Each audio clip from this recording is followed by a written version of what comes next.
Hey everyone, welcome to this episode of SBJ Live. I'm Dan Kaufman with Sports Business Journal. This is our NHL Season Preview. Thank you for being here. I will flip it to our moderator and panelists in just a moment. But as I always do on episodes of SBJ Live, I want to give you guys a few logistical instructions. I apologize to those of you who have done this many times that I have to do this again. But for those of you who are new, I think it's very important to make sure we get the most out of this experience.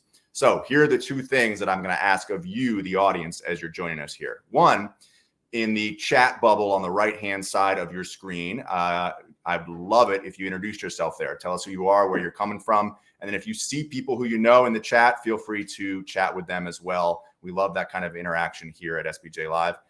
So go ahead and do that whenever you get a chance as you're trickling in here. And then right next to the chat bubble, there is a questions bubble.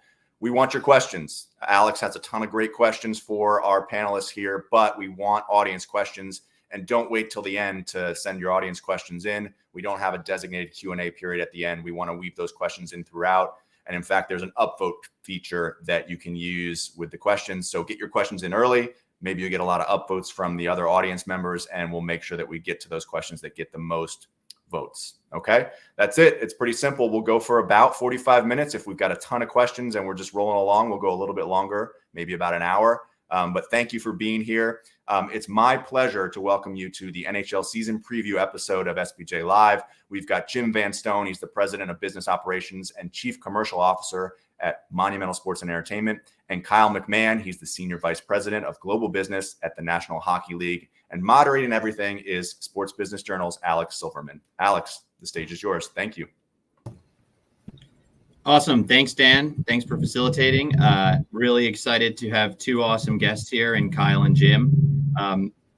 Thanks so much to both of you for being here. Cool. Thanks, Alex.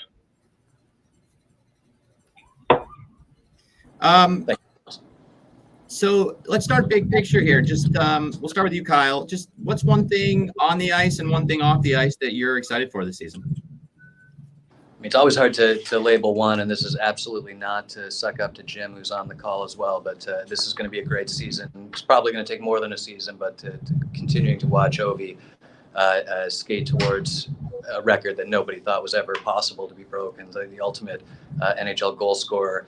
It's just any night of the year. It just makes it an exciting game. So super excited there. I think if you wanted to talk about on the ice and off the ice, these balance points, it's for us getting out to Seattle this year. First time we're going to do a big event with the Discover NHL Winter Classic with the Kraken hosting. So a really big one.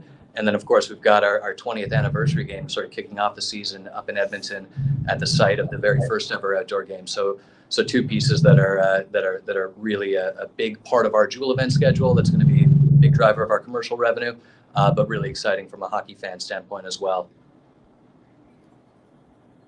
Yeah, while we're on that, those Jewel events, we outlined in our season preview issue of SBJ, and just a little plug if you haven't checked it out yet. This week's issue has I think 6 pages of NHL preview content, some teams to watch this year, and feature on the Golden Knights. So check that out. But we also outline in there this year's event schedule, and it's just so robust this year, Kyle. What sort of went into such a big slate of events this year, and what should we kind of be looking forward to? Yeah, look, I think this is the new normal for us, and we've had a few years where we weren't able to do everything we would have liked to do just based on where the world was at a time. But getting back to a true full slate, and we can go back even to things we've already done. I know the season launches on Tuesday. But really, we've already been in full swing. We've done 2 Craft Hockeyville events over the last week.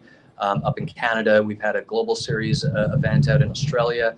We'll be starting the season, as I mentioned, in Edmonton with the Tim Hortons NHL Heritage Classic. Then moving back to Sweden for Global Series games in November. And then it's our slate, that sort of mid-season run of events. And this year, supersized in a lot of ways. So starting with Seattle with the Discover NHL Winter Classic on New Year's Day, leading into All-Star Weekend in Toronto. We'll talk about this a little later. I think the first time we've had an All-Star event in Toronto in 24 years. One that's really doing well for us on a commercial level. but a lot of excitement to bring it back to Canada and to the sort of the de facto home of hockey in a lot of circles. And then ending with 2 massive events in New York City at MetLife with the Navy Federal Stadium Series. So a big slate, and that's before we've even got to the playoffs, the draft and awards. So a huge year for us, but we'll replace that and go next year with a very similar schedule as well. So this is really how we want to operate on a national level, is to create these moments of inflection that can harness and focus all hockey attention on some singular events and track us through. It's got tremendous rights holder support with ESPN and Turner and Sportsnet in Canada, and a huge commercial interest. So really, really excited about the season ahead. Awesome. Jim, let's kick it over to you. One thing on the ice and one thing off the ice that you're looking forward to this year. Well, I will say selfishly, I love Kyle's start. The Great Chase, I think, is going to be epic over the next 3 years. So hopefully Ovi, who is at 822 right now, makes a major dent this season into the Great One's number of 894. And, hopefully next year we have the opportunity to see him surpass that. And then maybe the year after we see a new plateau set. So I think that's really a unique opportunity for us in Washington, D.C., but I think collectively from a league, both nationally and globally from that standpoint. I mean, Alex has been an amazing player, probably our best player on the ice and off the ice. And you know what? He is certainly a generational talent. I think one of the things I'm excited about, though, is, really the continued growth of the sport with some of these young players coming in. I think the Connor phenomena in Chicago is going to be one to watch. It seems like he's off to a really great start in his, preseason and early part of his career. So I think that's tremendous. But I think one of the things that really sets the NHL apart from, a lot of the other leagues out there is they are always thinking unique and differently. I think this year, starting off the preseason with the global games in Australia, I mean, it is truly a global sport. And, I know the Sweden games are coming up, so we're excited about that. But Kyle said it best. I mean, the event schedule on the NHL side, I think, is second to none, and they do a wonderful job of creating marquee events. So, I'm really looking forward to a lot of those, opportunities from that standpoint. I think, the other piece is that all of us are being pushed from a local level to really make sure that the fan experience is state of the art. And, I think a lot of us are really heavily focused on that, whether it's building developments or even, changing the fan experience inside your game during, a live event. So I think we're all focused on that end, and there's a lot of really best practices out there. And I think we're all in the early part of seeing, some of those things come to life. Yeah, Jim, we were talking a little bit just before we jumped on live here about that fan experience. And there in DC, you guys have made some serious investments in new infrastructure over the last few years with the Caesar Sportsbook and the new District E. Can you tell us a little bit about, how you guys plan to kind of incorporate those into the fan experience now that they're both up and running? Yeah, you know what? I think for all of us, I mean, we've got incredible buildings. It's a great live game day experience inside the arena. But, I think all of us are really trying to get people to come early. I mean, we want to make it an all-day event or as long as we possibly can. So, a couple years ago, we were fortunate with the overturn of PASPA to create the first retail sportsbook at Capital One Arena with our great partnership with Caesars. It's about 30,000 square feet. It's become a great pregame destination. And this year, we're going to be launching our brand new District D, which is connected on the other side of the building. And it's basically an event center, which we're actually going to be hosting pregame block parties to get fans down. It'll be a great fan engagement opportunity. We'll do live events, live music in that place. We'll also do, a lot of our alumni and some pregame, entertainment activities. So I think our whole process for, the fans that are coming to games in Washington, D.C. is to get here early, enjoy a great game, participate, and then hopefully we get these folks to stay a little bit later. But I think really, capturing that fan experience from the time they arrive to the time they leave and go back home is really important for us. So I think over the years, we've always done a, pretty aggressive effort of inside the arena, transforming the experience. A couple years ago, we did a major renovation in terms of, all brand new LED signage that allowed the Capital One Arena to feel like the Capitals owned it for that particular game. So, pouring a lot of money and a lot of investment into the game day fan experience is something that we think is going to be important. And, one of the things that we've always through our research seen is that if people have a great experience, the likelihood for them to come back, whether it's on the retention side with season tickets or even on the new business side, is much higher if it is, a very, fan-centric, enjoyable atmosphere in the building itself. No, absolutely. And, you alluded to, ticket sales and retention there. What are some of the, overall trends you're seeing in those, commercial metrics in terms of ticket sales and on the sponsorship front? So at least on the ticket sales standpoint, I think our premium focus still is at the top barometer. People are really interested in a premium experience. I do think, we've put a lot of focus on that. One of the things that we should have ready for this December is a brand new club and lounge that we did in partnership with Jose Andres. So really having a complimentary food experience to go along with the ability to, experience all the great live events. That space is available for up to 300 guests. We've actually packaged in some great center ice seats that are part of the overall experience. So, premium is still, at the top of our list and making sure that we maximize that. But I do think we're also doing a lot of focus on, having a variety of different options for all guests. And I think even people that sit in the upper level, still really want a premium experience. So expanding social spaces has been, a priority for us, but we want to give, our fans a good opportunity, not only to enjoy an incredible game, and there's nothing better than a live NHL game, but also have the social opportunities to really get to know each other and enjoy the overall experience. So I think we're putting a ton of focus on, enhancing the building to make it state of the art and make it as flexible as it needs to be for our fans and partners. On the partnership side, I have to give Kyle and the team at the NHL a lot of credit. Over the last couple of years, the league has really pushed to create opportunities for, teams to generate commercial revenues, whether it's the uniform entitlements with the helmet or the jersey.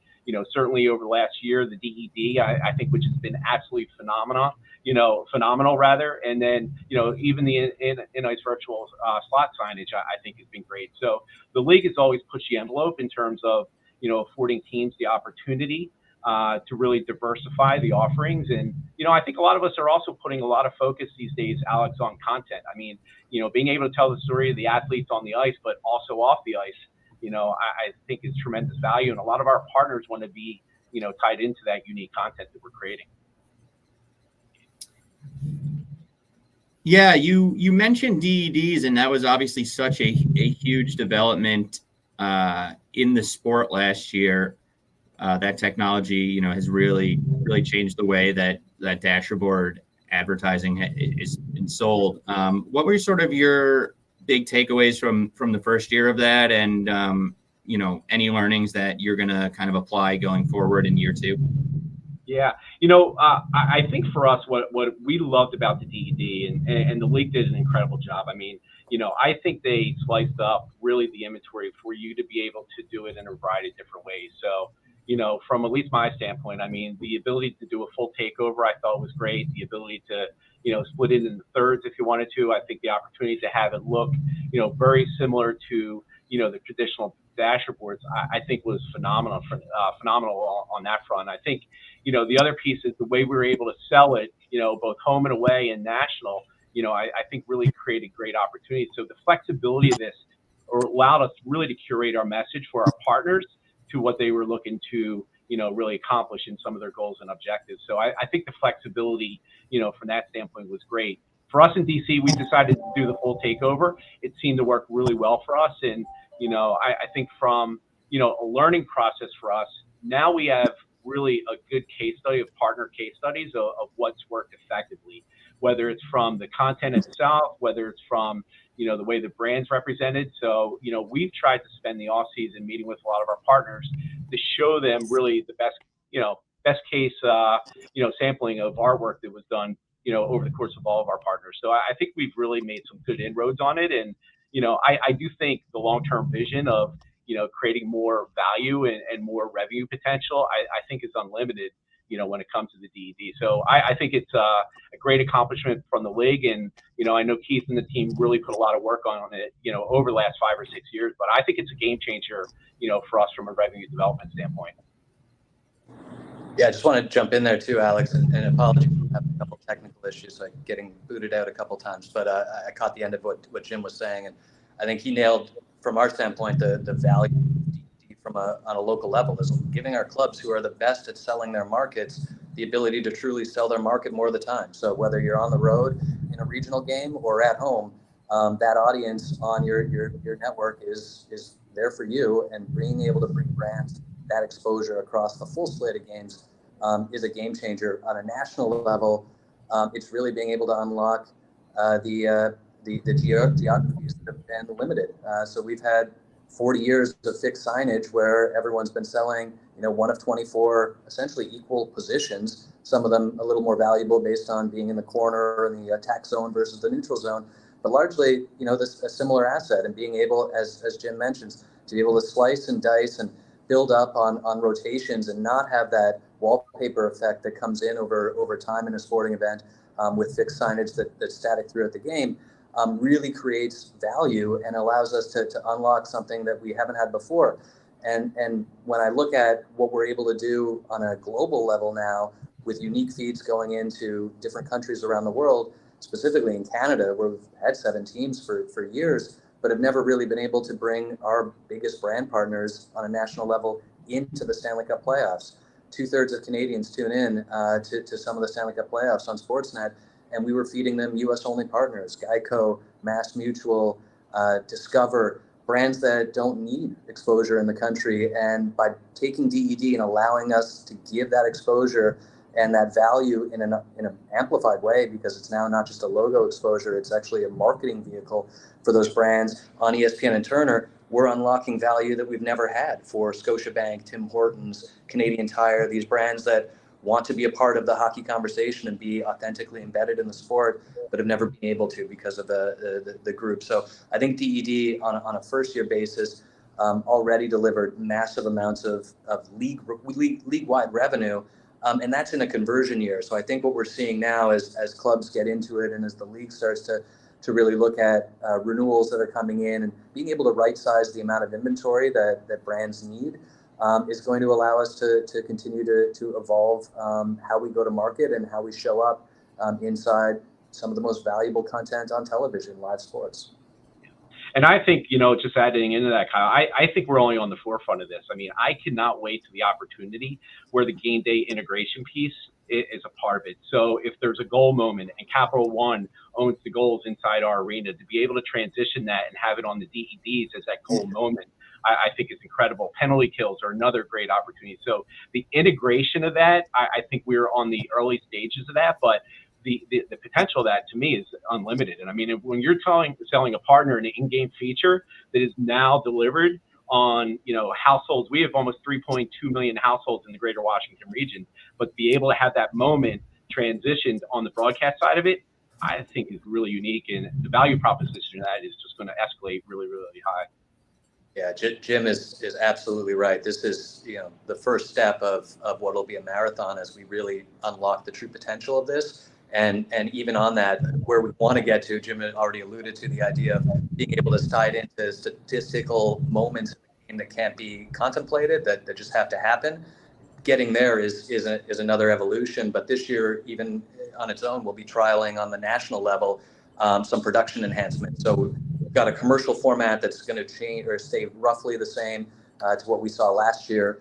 Very minor tweaks to how we'll see DED presented from a commercial standpoint, but now adding in-game matchups, wins, so team wins, overtime, shootouts, and being able to use the platform in a production-friendly opportunity. And that's just the next step where we ultimately want to get to power plays, penalty kills, the actual events that happen in the game that need to be done and delivered very tightly.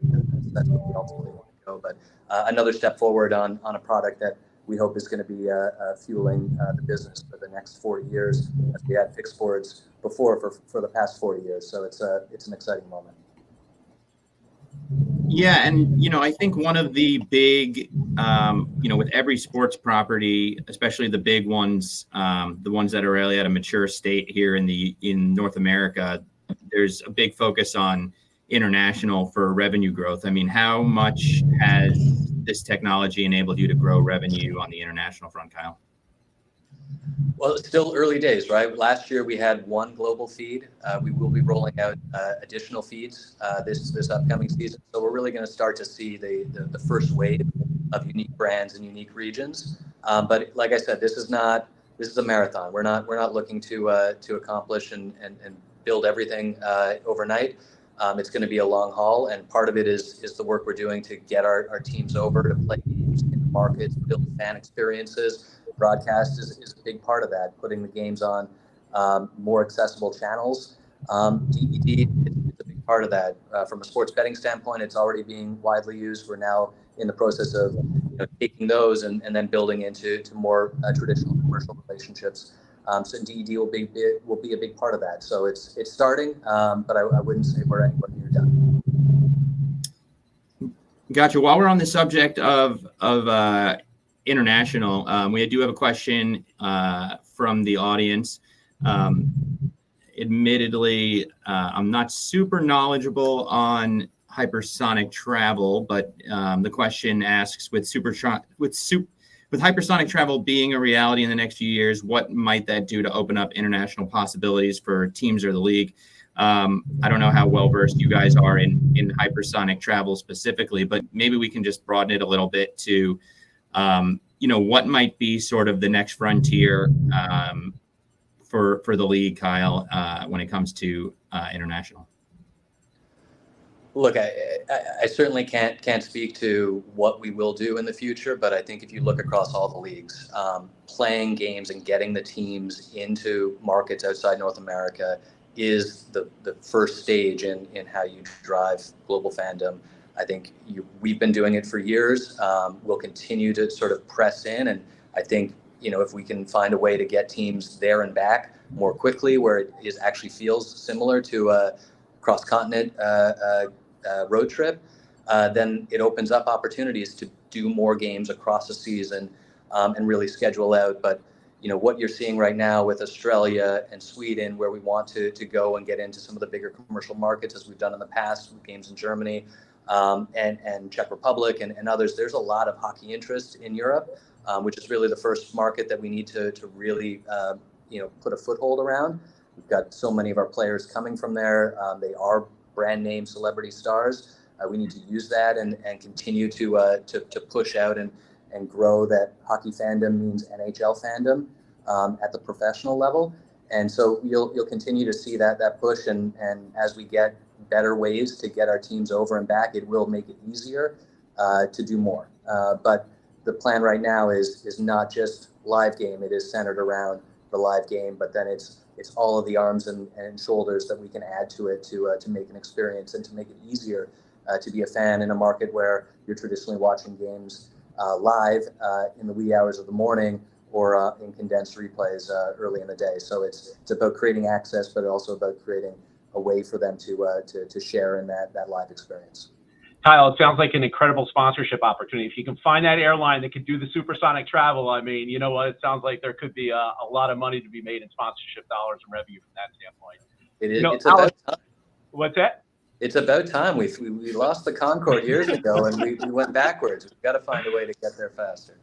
So you know what, Alex? Just adding on to Kyle, and I think the league has done an incredible job of really highlighting and targeting the global market and the global audience. I think as teams, though, we have players that represent our brands that are from all over the globe, too. So I think we also have to help from a league perspective on the local level of introducing our brands to, some of those unique marketplaces, far away, whether it's doing, content in that language, that we're creating, whether it's creating social media platforms to be able to spread, that message to some of the players who might be from far away lands. I think a lot of us do, celebratory nights with a variety of different cultural groups. I mean, I think we can help the league in terms of what some of those efforts are on the local level. And I look at Washington, D.C. I mean, we have 190 embassies here.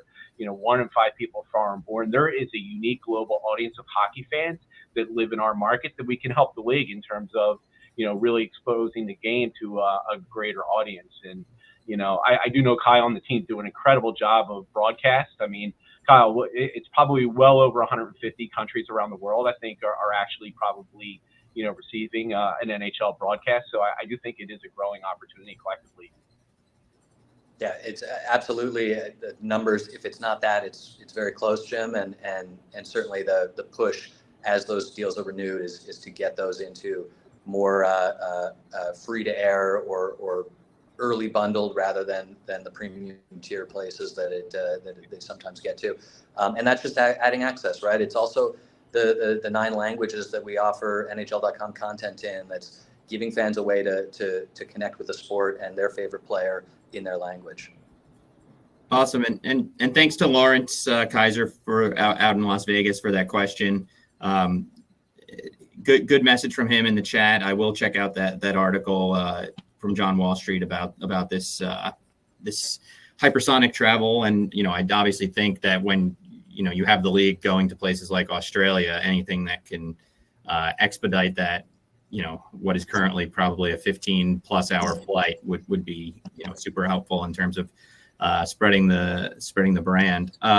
Let's move to another question or another topic brought up in the chat by Matt Hogan, and I think we'll get to his specific question in a second. But just on the RSN front, I know, Jim, the Capitals have taken or Monumental Sports in general has taken a very unique approach to the RSN landscape, which is something that every team in the league is sort of adapting to right now, with the purchase of your regional sports network, NBC Sports Washington, and rebranding it as Monumental Sports Network. Can you tell us what we can expect now that rebrand is complete, and it's going to be the first season now that's transitioned? So what can we expect there? Yeah, it's an exciting time for us. I mean, we really kind of rebranded our network from NBC Sports Washington, Monumental Sports Network, within the last several months. We are in the process of building out a brand new $40 million broadcast studio, which is connected to Capital One Arena. Over the next couple of weeks, we'll be launching a new streaming service from our standpoint. So, for us, we believe that the rights of our broadcast opportunity is gold.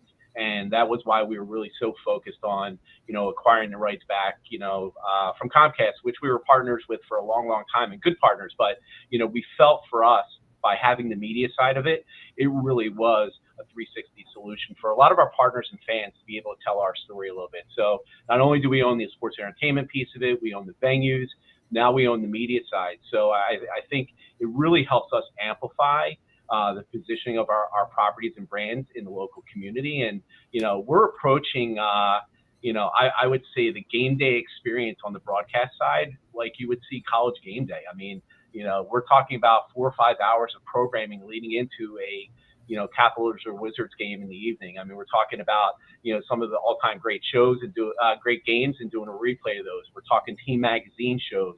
We're leading it into a sports betting, show that we have. And then certainly beginning our pregame shows, the actual game itself, and a postgame show. So for us to be able to amplify and control the message, we just think it is really a game changer. And, we do know the marketplace out there. I mean, we're all, up to speed in terms of some of the challenges with Diamond in some local markets. But for us, the value of that content, we think is imperative for us to continue to grow our brand itself. And, in Washington, D.C., we have over 3 million plus households that actually, have our broadcast opportunities. And, we know the market's changing a little bit, and that's why we're putting into, effect some heavy focus on, creating a streaming platform. I mean, we want to be able to, have people digest the content in the way they want to do it. So we'll be introducing a lot of alternative feeds, that are part of that overall experience. I mean, the ability to, hyper focus maybe on your favorite player could be one of those feeds.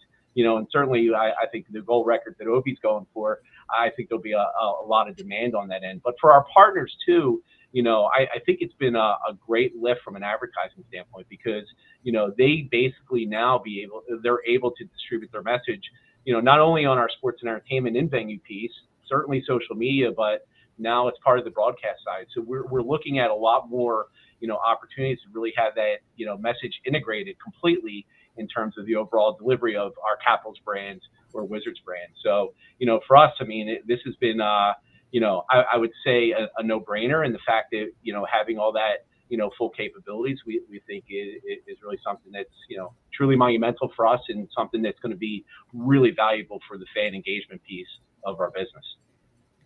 Yeah, Jim, how are you guys approaching direct to consumer with the, with Monumental Sports Network?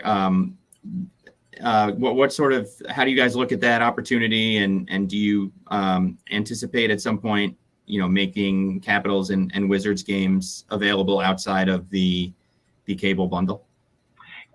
I don't think so. I mean, you know what? I mean, we still believe in the cable model. I mean, it's still really, really important, from that standpoint. Our distributors or customers will be able to authenticate on our streaming platform, and then we'll be able to sell those people that don't have cable, a direct-to-consumer package from that standpoint. So we see these as being 1 + 1 = 3, from that standpoint. And the more people that we can, offer the opportunity to consume our content, we think the better off we'll be completely from that standpoint. So I don't think by any stretch the, cable model is broken. I think, it's just evolving right now. And I think we really, all collectively need to work together from that standpoint. But, I do think, all of our great, distributors that we have, their customers will be able to authenticate and watch a great streaming experience, on our platform. So we think it's, a really unique and, very valuable opportunity from that standpoint. And it allows us to address maybe those, cord nevers or cord cutters, with our own platform,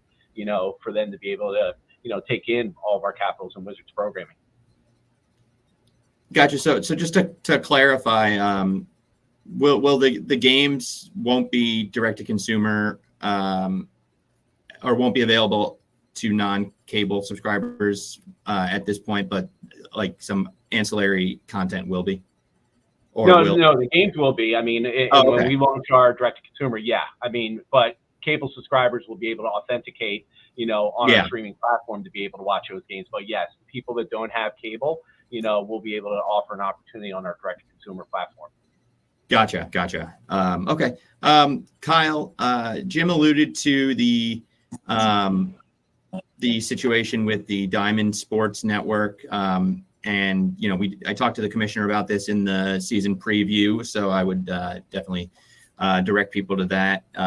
But would love to hear, Kyle, sort of what's the league's approach to local broadcast right now? And, what's sort of your thoughts on how that might look in the future? Well, I think right now we just have to sort of hold and allow the bankruptcy to go through. We've got to understand what we're all dealing with. I can say that we will be prepared and we'll have contingency plans in place. There's a massive workforce, both at the league level and through third parties, that are going to ensure that any game that a fan can access, the games that they need to access, should there be an event where we don't have a regional broadcast. But for now, I think we need to hold and see how things play out. We expect there to be some updates over the next little while, and we'll roll with whatever the outcome is. We just don't want to get involved in a dispute that's happening between a company and a property that's not specifically us. So we're ready if we need to, but we're going to sit back and let it play out. Gotcha. Matt Hogan in the audience specifically asked about alternate, producing engaging content despite the uncertainty of the RSNs. He alludes to alternate telecasts and betcasts. I know, Kyle, the NHL has been kind of at the forefront of the alternate telecasts aimed specifically at younger audiences with Big City Greens last year. What's your thought on opportunities in that alternate telecast space, and any hints at what might be next for you guys? Look, we think it was a massive success. I think Disney agrees. I think we're hoping to look and do more of that, and that's just a great evolution of what the work that we've done in technology around our NHL Edge product, the puck and player tracking, how you're seeing sort of tangible outcomes from that data and using that to actually engage fans, and tying it to a massive hit that Disney Plus or Disney Junior has on Big City Greens. Was the first evolution of it. So hopefully we see more of that. I think the work that they're doing with NHL on Roblox as well is another great example of products that are coming to life and experiences that are coming to life as a result of technology. But alternate broadcasts are something that we want to explore from a national level. That's really through the national rights holders. We are starting to see, we also do have, through a Sport Reddit relationship, some watch and bet products that are pushing out into regions. And I think we're sitting at the table with ESPN, Turner, and Sportsnet in Canada to work through different ways that they can bring the game together. I think there's great success points of alternate casts, as we just watched last night with the Giants game at MetLife, and seeing how ESPN's done a secondary telecast. I think there's more that can be done. Certainly, though, the puck and player data was one through Big City Greens that was just shockingly, incredibly engaging. When you heard about it, you got excited, but to actually see what they were able to accomplish with that, and then the feedback that came through so vocally loud from ardent hockey writers and supporters, to see it through their kids' eyes as they watched, but just seeing the social media reaction as people were finally watching a sport in a way that they hadn't imagined possible. It was really, really compelling. And like we talked about with DED, that was evolution 1.0. There's so much more that can be done, and so much more that will be done. So I think from an innovation standpoint, I think we're just getting started. And the group here that's focused on that daily is coming up with net new ways to use technology in a way that can deepen fan engagement and unlock net new fans. Yeah, Jim, I'd love to hear from you on this. I know that Monumental's kind of been, really progressive in how it's, looked at alternate telecasts and betcasts and that sort of thing. So can you tell us maybe a little bit about what you guys have done, and then, how you guys are sort of trying to evolve in that space? Well, I feel lucky. We participated in the Big City Greens game against the Rangers that Kyle was referring to. So, I think we are committed to looking at as many opportunities to really grow the game and hopefully introduce it to new audiences. And I think that's what Big City Greens did last year. I mean, hopefully capturing that younger audience that really, is interested in learning the game of hockey and growing it. I mean, the league does an incredible job of, putting so much focus into learn to play programs. I mean, so I think ways of doing this to engage a different audience is absolutely fabulous. I mean, I look at ways, one of the big platforms that we had this year is really growing the female audience and the All Cats, All Her platform. So within an alternative broadcast, can we do a female broadcast opportunity that's on a consistent level? I think, growing the game globally, what that does, and provides from an opportunity. I think, we do believe the betting piece is a great fan engagement from that standpoint. So, but for us, and I think the focus that we have is really, going to where our consumers are going to be. And I think that's what, provides a great opportunity by having all these, alternative broadcast opportunities. So, we've got some things that we have in the plans. I think as we launch, our platform, I think we'll be unveiling some of those things. But, I think innovation is key to growing the game overall. And, I think the NHL has done a great job on that end. And we continue to, put a big focus on that end. We actually launched last week an original content show with Rachel Nichols, Hometown with Rachel Nichols, that's being broadcasted on our MSN network. And, one of the things that Zach and Ted, that were part of that little piece with Rachel, talked about was, the popularity of the Manning cast. And, I think we're looking at a Leonsis cast here in DC. So we'll see what happens with Zach and Ted on that front. But, I think just opening up different angles, to help us really continue to grow the game is important. And, I think it also probably provides, from a commercial standpoint, more opportunities to help grow your commercial revenues by having a lot of diversity in what the packaging and offering could be. Yeah, I can assure you, Jim, the Leonsis cast would be a big hit here in the SBJ newsroom. And I'm sure fans in DC would love that as well. So would love to see it come to fruition. Steve McAllister from Gaming News Canada, you guys touched on betting a little bit, and I think, Kyle, you mentioned some new opportunities when it comes to watch and bet. He asked specifically, will partnerships with sportsbooks and data providers continue to deliver new experiences for fans and bettors this season? So, Kyle, what can we expect to see maybe at the league level on that front? Look, I mean, we're going to continue to work with Sport Radar, who's building out a lot of the back end work to all sports books globally. I think in Canada, obviously, Steve's familiar. There's been some updated regulations that we're all facing, at least in Ontario, as we're looking at other markets potentially to more broadly legalize. But for right now, I think that on a marketing level, things are changing a little bit. It's a bit of an evolving model right now, but we're excited. We've got a number of partners in Canada that are with us that we continue to work against. From a product standpoint and a capability standpoint, it will absolutely continue to evolve. I'm not here today to talk about and break any net new news that would come from a sports betting product this upcoming season. But this is a space that is going to continue to evolve, and I think one that, more broadly than just on the bet itself, in how it goes to market, is going to continue to evolve as there becomes sort of a groundswell of excitement, and then maybe a bit of a retrenchment as they see how it's come to market and been commercialized.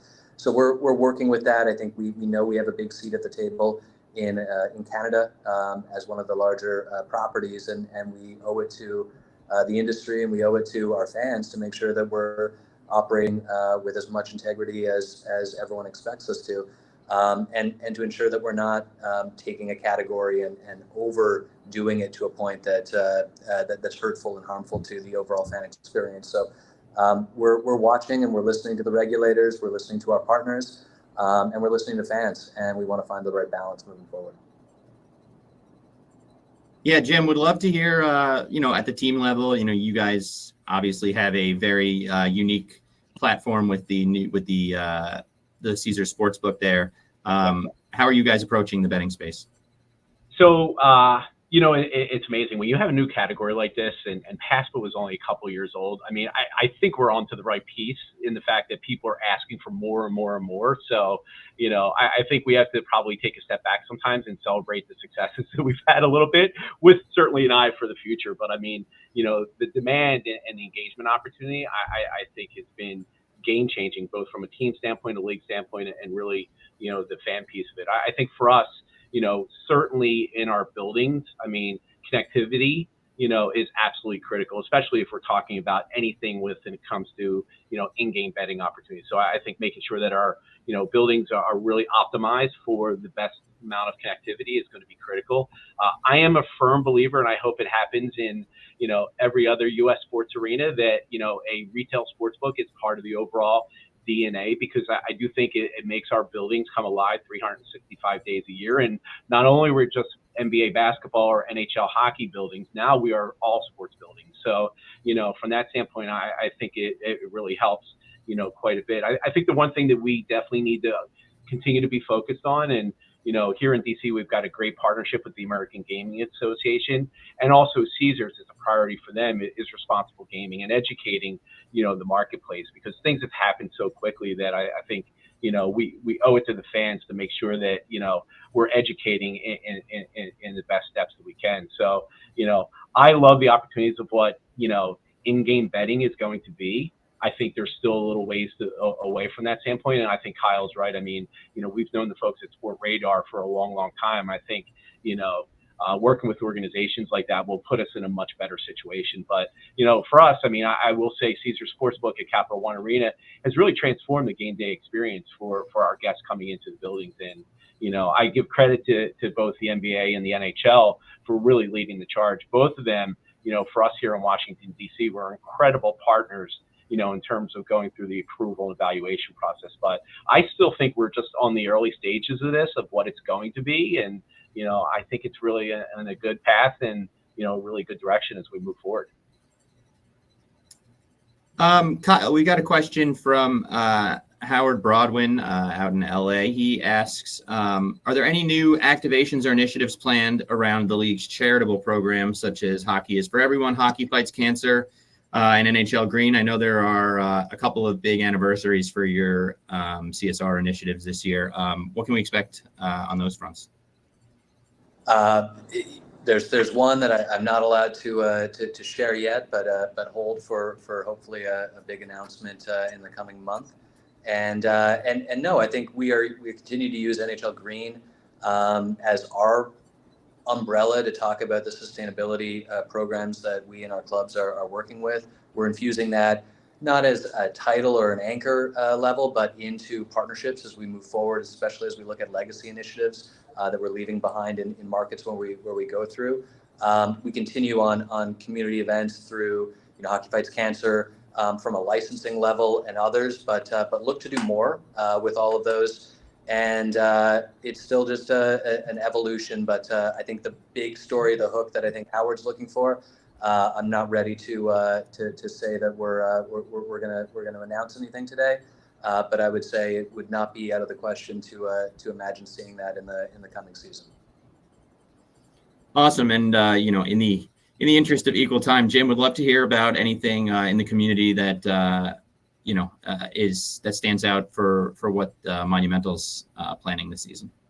Yeah, I think we are really just trying to engage, every diverse audience, that we possibly can. So I mentioned earlier the All Cats, All Her platform. I think, that really is something in growing the female connectivity of the game is important for us. And, we are approaching, almost half of our buyers, on the ticketing side are female buyers, or they're definitely without a doubt key decision makers, in a family's purchasing habit. So doing more content to grow the female fan base, we think is absolutely incredible. And, we're putting a lot of focus on that. The Black community is another one for us. We had this summer, we launched our Capitals Rising Star Academy, which was really to educate players of color to, understanding the game and developing their skill set, and also serving as a mentorship program. So I think really broadening a lot of the communities I think is a critical and important part of us. We are also launching in the early part of the season a Hispanic platform from that standpoint. So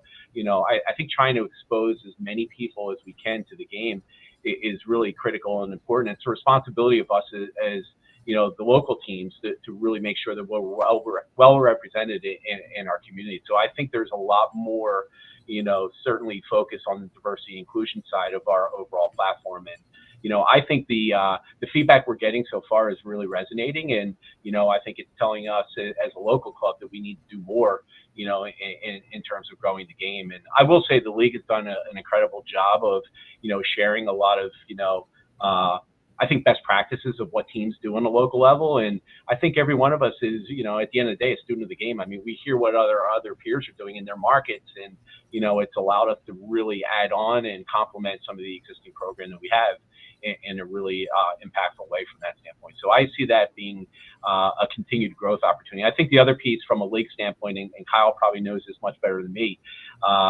the impact fund of what the league does, the growth fund, the industry growth fund, I think helps us really, as local teams, even put more money and investment into growing the game, across the board. So I think that adds a lot to it. And, that's really been a very helpful program.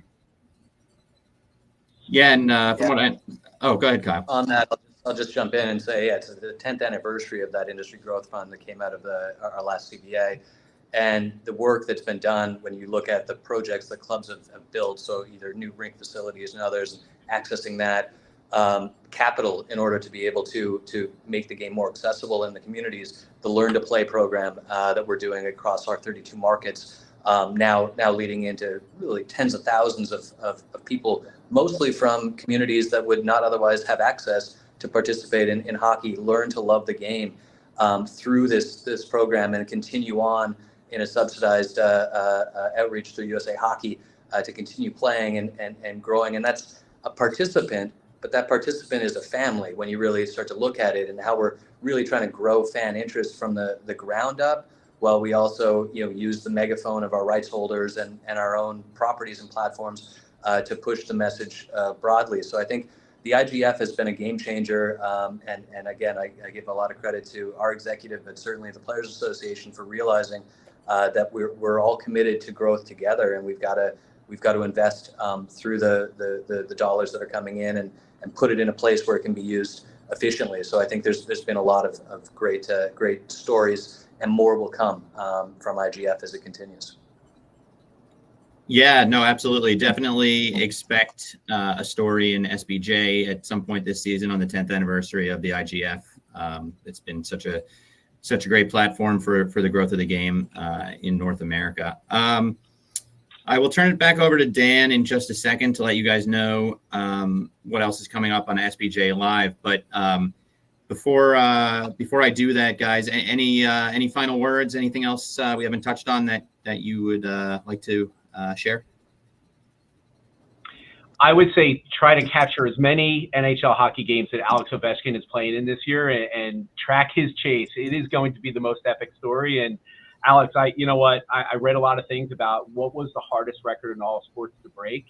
And even most recently, I went to ChatGPT, and ChatGPT told me Gretzky's scoring record of 894 goals was the hardest record. Cy Young was right behind him. I think Cal Ripken was behind him, and then Lionel Messi. So I think this journey that Alex is going to take over the next couple of years hopefully will be, a great story across the entire league and something that, I know we're proud of in Washington, D.C.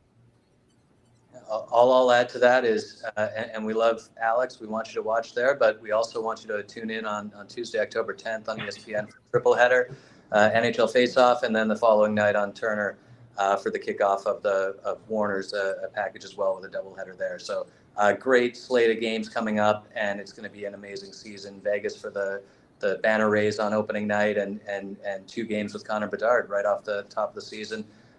In Pittsburgh and Boston, ESPN and Turner back-to-back. So really exciting season to start, and get ready, buckle in. It's going to be a fun ride. Awesome. Well, thanks so much, guys. I really appreciate it. And it's great to see such an engaged audience here. A lot of folks in the chat really appreciate it. Feel free to reach out to me on LinkedIn or by email. And thanks so much to Kyle and Jim, to superstars in the industry for giving us their time and insight. Yeah, I second that. Thank you. I'll get everyone out of here on this real quick. We've got another great episode next week of SBJ Live. That's our NBA season preview. Joe Lemire is going to do that one, and it's going to have a tech focus. And we're calling it Managing Loads and Tracking Limbs, the tech innovations shaping the 2023 to 2024 NBA season. So that's next Wednesday, the 11th. Make sure you register for that as well. To the audience, you'll receive an email after this. There's a quick survey in there. We'd love your input on how you felt we did. And then also there's a promo code for you there to subscribe to All Access so that you can get all the Sports Business Journal content, including everything Alex does. So we'd love for you to at least consider that as well. Kyle and Jim, thank you so much for your time. We couldn't do it without you. Alex, thanks for moderating. Have a great day, everyone.